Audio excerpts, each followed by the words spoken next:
For Ammon Bundy and Ron Vrooman and all other Patriots, Part 1. November 7, 2020 by Anna von Reitz. This part is about you and your American government. What I am going to describe for you is your actual government. I want you to imagine a map of your home state showing all the counties. Most of us are of an age that can do that without any trouble, but for younger people who have never seen a county map of their state of the Union, just go online and hit the search bar with an inquiry like this: County Map of Wisconsin. A multicolored political map resembling a crazy quilt will appear. A county map of my home state, Wisconsin, looks like this. All these counties taken together create a state of the Union. You can see at a glance that you are looking at Wisconsin, even though it is cut up into all these county pieces, each one having physical boundaries.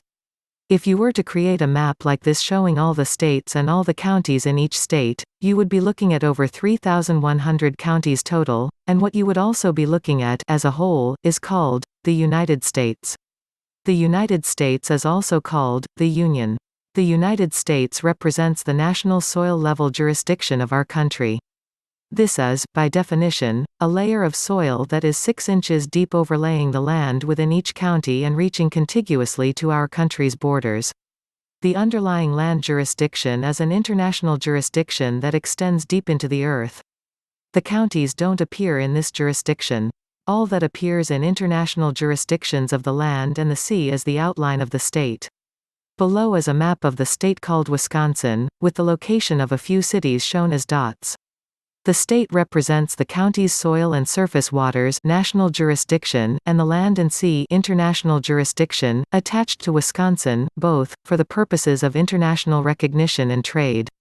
Thus, our states are nation-states. They include the state formed by all the counties taken together, as well as the international jurisdiction owed to each state. We acquire our nationality from our state, because each state is also a nation-state. I am a Wisconsinite. You may be a Texan, a New Yorker, a Minnesotan, or hail from somewhere else in this great country, but wherever you were born and wherever you moved to, you and I are also Americans. Each one of the 50 states joined together to form a federation of states called the United States of America. The federation is how we get our American status. Early on, 1776, the states agreed to place certain, mutual powers, in the care of the Federation of States, so that they could provide their people with such conveniences as a common defense, a common currency, interstate roads, access to seaports, and free access to each other's commodity markets. Thus, we have the United States and the United States of America, both. Just imagine the crazy quilt map of all the counties comprising our country and you can see the United States. Now imagine a common map of the 50 states such as you have seen all your life, and you will be looking at the United States of America. Each state is governed by a state assembly defined as all the people who are living permanently within that state's borders who are claiming state nationality and/or state citizenship. As babies we all start out as state nationals, because we take our nationality from the soil we are born upon. Later, when we reach the age of 21 or over, we can choose to accept the responsibilities of state citizenship and enjoy both the hard work and the rights of self-governance. In 1781, each state of the Union also formed a state-of-state organization, and these joined together to form a confederation. The Confederation was set up under the Articles of Confederation and did business as the States of America from 1781 to 1860. If you were to look at a map of the Confederation, it would look the same as the 50 state map of the United States of America, but instead of showing the names of the states, Wisconsin, Vermont, California, etc., it would show the names of American states of states, the state of Wisconsin, the state of Vermont, the state of California, and so on. These Confederate states, both North and South, are not physical states like the states of the Union. These are business organizations set up to perform routine functions of government for the state and to carry on business for the state when the actual state assembly is not in session. Being a government of, for, and by the people of this country, it was understood that we have lives and businesses apart from constantly operating our government, so the state assembly is our actual government, and the corresponding state of state is meant to take care of business according to our standing directions when our assembly is not in session. Something called the Civil War happened which destroyed this happy vision of people-centered government. The Confederation broke apart in 1860 and has never been reconstructed.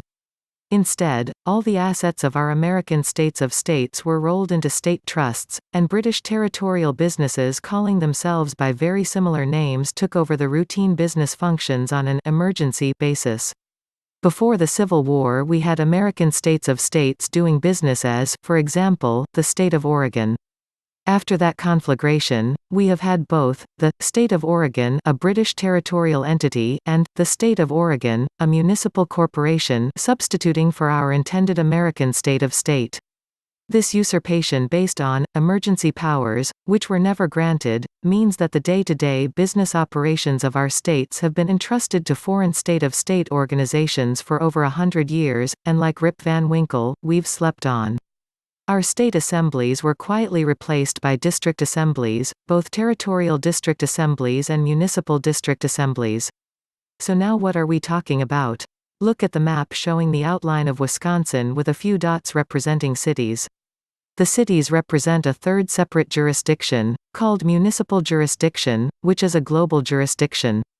This is what they call the empire of the city. There aren't supposed to be any incorporated cities or municipalities in our country, except for Washington, D.C., but there are. There have even been municipal state-of-state organizations and municipal boroughs established. This is a separate issue and a problem our country is facing thanks to malfeasance and breach of trust by both the popes and the British monarchs. But right now, all of those foreign territorial state-of-states and municipal state-of-state organizations are bankrupt. They and their principals owe us far more than they can ever pay. We woke up to all this long-standing fraud and called the actual states to assemble. Only the states have the power to reconstruct their own American state-of-state organizations, and only the states and people have the ability to liquidate the state trusts which have been operating under names like Ohio State, Nevada State, and New York State, and so on. Only our nation-states are populated by living people, competent and able to make these decisions for our country. And only our lawful people operating as state citizens or as officers of the United States of America can enforce the federal constitutions. Welcome home to the actual American government. 1. The people of the United States formed by our unincorporated counties. 2. The people of the United States of America formed by our unincorporated states of the Union. And 3. The persons of the Confederation doing business as American states of states, long lost in the fog surrounding the end of the Civil War. Please note that the entire Civil War was fought by Confederate states, both North and South. It was a mercenary conflict, not a declared war. The men were mustered out by the state of New York and the state of Florida, for example, not by any actual state government. Read that. The actual states were not involved. Our state assemblies and our congressional deputies never voted on the Civil War. Our states and people are, as a result, peaceful, non-combatant third parties, as well as the actual owners of every square inch of land and soil. So, this is our American government. These are your nation-states, your states of the Union, and your rightful American states of states which you have to reconstruct. And which nobody else can reconstruct. 1. Unincorporated counties form the nation-states, and together, the nation-states form the United States. 2. Unincorporated states represent the nation-states in the international jurisdictions of land and sea, and together form the unincorporated federation doing business as the United States of America. 3. Unincorporated American states of states are supposed to be conducting the routine business of their states, but they've been mothballed since the 1860s waiting for the state assemblies to come into session and finish the reconstruction. It's the absence of these American states of states which has given rise to the suppositions of other nations that we, the American states, no longer exist. Our state assemblies haven't met for decades. We haven't been minting our own coinage. We haven't stepped forward and directed the operations of these state trusts. We haven't sat on and disciplined our federal subcontractors. What's the rest of the world supposed to think?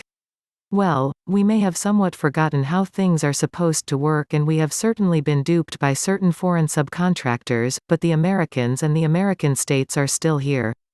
We are still able to muster state assemblies of declared Americans in every state of the Union, and we have done so. So, join your state assembly.